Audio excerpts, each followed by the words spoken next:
அன்பானவர்களே, இந்த நாளில் சந்திப்பதில் மிக்க மகிழ்ச்சி.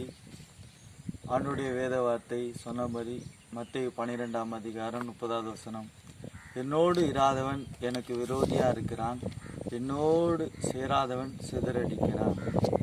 நாட்களில் நாம் யாரோடு இருக்கிறோம்? வீட்டில் அதிகமாக இருக்கிறோம், போகிற தொழிலில் அதிகமாக இருக்கிறோம், பயணிக்கிற இடங்களில் அதிகமாக இருக்கிறோம். இப்படி இருக்கும்போது நமக்கு எந்த ஒரு பாதுகாப்பும் இல்லை, எந்த ஒரு பலனும் இல்லை. நாம் ஆண்டவரோடு இருக்கும்போது நமக்கு பாதுகாப்பு, சுகம், பலன், ஜீவன் எல்லாவற்றையும் கொடுக்கிறார். அதனால தான் வசனம் சொல்லியிருக்கு, என்னோடு இராதவன் எனக்கு விரோதியாக இருக்கிறான்.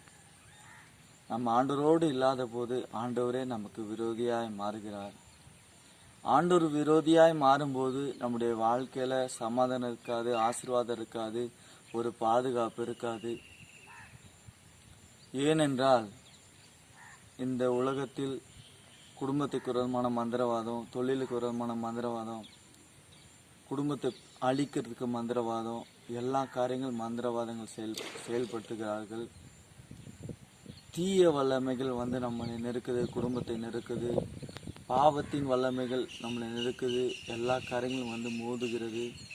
இந்த எல்லா வல்லமைக்கும் ஆண்டவர் நமக்கு பாதுகாப்பு தருகிற தேவனாக இருக்கிறார். ஏனென்றால் ஆண்டவரோடு இருக்கும்போது தான் ஆண்டவர் பாதுகாப்பு, எல்லா காரியங்களும்.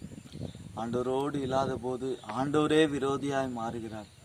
விரோதியாய் மாறும்போது அவருடைய கரம் நம்மளை விட்டு எடுக்கப்படும், பாதுகாப்பு எடுக்கப்படும், ஆசீர்வாதங்கள் எடுக்கப்படும், சமாதானம் எடுக்கப்படும். நாட்களில் நம்ம ஆண்டவரோடு இருக்கும்போது தான் சமாதானம், சந்தோஷம், நிம்மதி, இந்த உலகத்திலிருந்து பாதுகாப்பு. ஆண்டவர் உங்களை ஆசீர்வதிப்பாராக.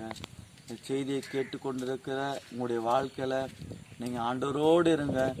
ஆண்டவரோடு இருக்கும்போது தான் உங்களுக்கு சமாதான, பாதுகாப்பு, ஆசீர்வாதம்.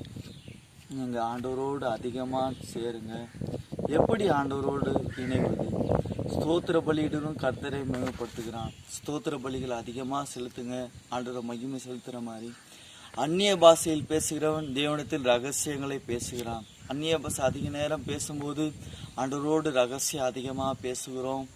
வேத வார்த்தை மூலமாக ஆண்டவர் நம்மோடு பேசுவார். இந்த காரியங்கள் நம்ம செயல்படுத்தும் போது ஆண்டவர் நம்மளோடு இருப்பார். நம்மளோடு இருக்கும்போது தான் இந்த வருஷத்தில் ஆசீர்வாதங்கள், பாதுகாப்பு, சமாதானம். ஆண்டவர் உங்களை ஆசீர்வதிப்பாராக. ஆமென்.